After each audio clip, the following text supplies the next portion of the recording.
Bismillahirrahmanirrahim. Assalamualaikum warahmatullahi wabarakatuh. Kita akan lanjut ke pembelajaran yang keempat.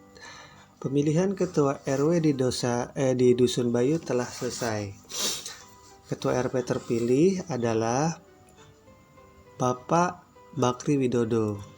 Bapak Wakri akan menjabat sebagai ketua RW selama 3 tahun. Beliau boleh mencalonkan kembali sebagai ketua RW setelah selesai masa jabatan. Nah, tahukah kalian tentang tata cara pemilihan ketua RW? Nah, untuk mengetahuinya, kita akan simak penjelasan berikut ini. Tata cara pemilihan ketua RW diatur dalam peraturan daerah. Peraturan tersebut dapat berbeda-beda untuk setiap daerah di Indonesia. Nah, berikut ini penjelasan tentang tata cara pemilihan ketua RW. Yang pertama adalah pembentukan panitia ketua RW. Kepengurusan panitia ini harus disetujui oleh kepala desa setempat.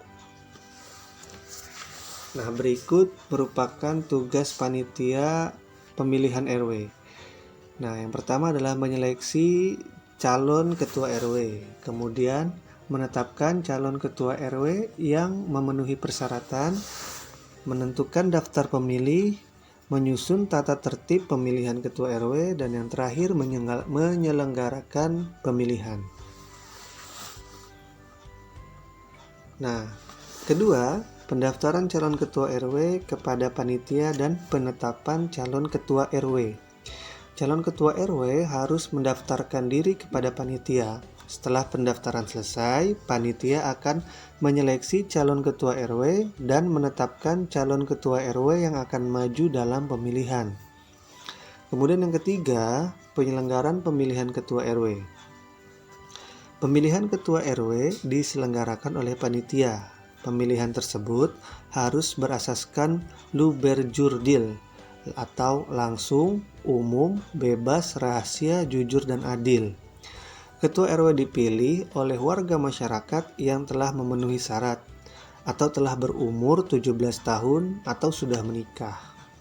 Kemudian yang keempat, pelantikan ketua RW baru. Setelah pemilihan telah selesai dan memperoleh hasil, maka ketua RW akan dilantik oleh kepala desa setempat. Anak-anakku semuanya, pada masyarakat Indonesia, pengambilan keputusan bersama dilakukan dengan musyawarah. Musyawarah tersebut bertujuan untuk mencapai mufakat. Apabila tidak mencapai mufakat, maka dilakukan voting. Contoh kegiatan pengambilan keputusan bersama yang dilakukan untuk memecahkan masyarakat di masyarakat antara lain pemilihan ketua RT atau RW, kemudian menentukan jadwal siskamling, kemudian yang ketiga menentukan jadwal gotong royong membersihkan lingkungan.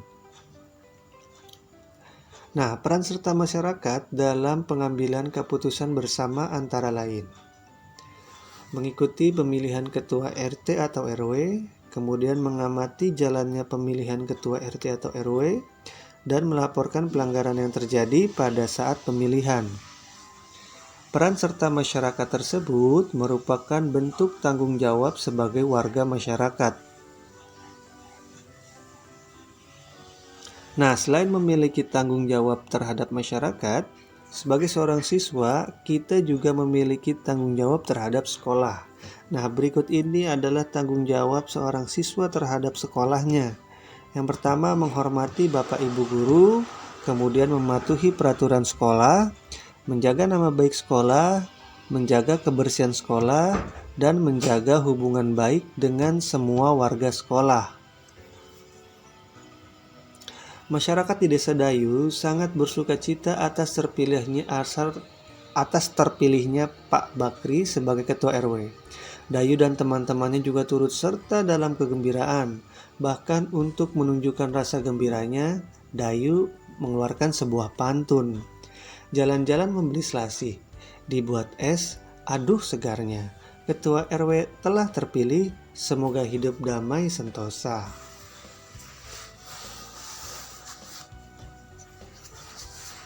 Anak-anakku semuanya, mari kita identifikasi ciri-ciri pantun yang disampaikan oleh Dayu.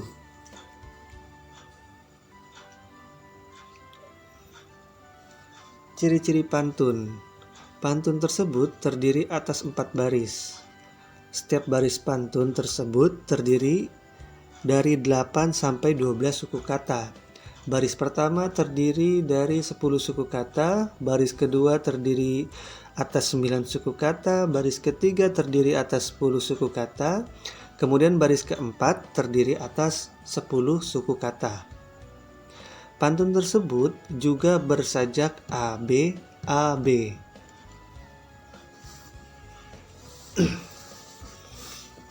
Sampiran dan isi pantun. Baris pertama dan yang kedua, jalan-jalan membeli selasih, dibuat es, aduh segarnya. Kalimat yang pertama dan kedua ini merupakan sampiran. Dan baris ketiga dan keempat, Ketua RW telah terpilih, semoga hidup damai sentosa. Kalimat tersebut merupakan isi pantun.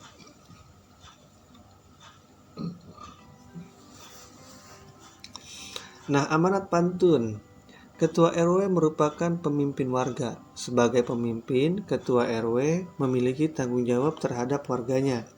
Misalnya, mewujudkan kehidupan masyarakat yang damai dan sentosa. Program kerja pertama Pak Bakri Widodo adalah mengadakan jalan sehat bagi warganya. Jalan sehat tersebut diadakan pada hari Minggu agar dapat diikuti oleh seluruh warga masyarakat. Rencananya, jalan sehat akan dilakukan mengelilingi desa dengan menempuh jarak sepanjang 6 km. Kemudian kegiatan jalan sehat berjalan dengan lancar. Warga masyarakat berjalan dengan santai sambil menikmati pemandangan alam serta mengobrol dengan warga lain. Sampainya di garis finish, warga akan dihibur dengan kesenian daerah sambil menikmati makanan yang telah disediakan. Anak-anakku semuanya, kegiatan jalan sehat merupakan contoh interaksi manusia dengan lingkungan, baik lingkungan alam maupun lingkungan sosial. Interaksi manusia dengan lingkungan mempengaruhi pembangunan sosial dan budaya. Selain itu, upaya pembangunan di bidang sosial dan budaya dapat dilakukan melalui pendidikan, baik pendidikan formal maupun pendidikan informal. Melalui pendidikan, maka akan tercapai kesejahteraan masyarakat.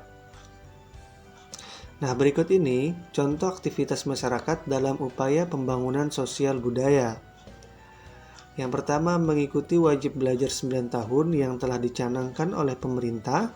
Kemudian yang kedua, mengikuti pelatihan keterampilan seperti menjahit, membatik, dan membuat karya kerajinan lainnya. Lalu turut serta dalam organisasi masyarakat. Kemudian menjaga kerukunan antar warga masyarakat. Itu dia. Kemudian salah satu contoh upaya warga masyarakat dalam pembangunan sosial dan budaya adalah menjaga kerukunan antar warga masyarakat. Menjaga kerukunan antar warga masyarakat dapat memperkuat persatuan dan kesatuan bangsa Indonesia. Selain itu, bangsa Indonesia juga tidak akan kehilangan jati dirinya karena masyarakat selalu mempertahankan sosial dan budaya luhur bangsa Indonesia. Anak-anakku semuanya, sebagai seorang siswa, upaya yang dapat kita lakukan dalam pembangunan sosial budaya antara lain melestarikan budaya daerah, kemudian menolong orang yang membutuhkan bantuan, lalu ikut bergotong royong membersihkan lingkungan sekitar, senantiasa bersikap sopan kepada orang lain.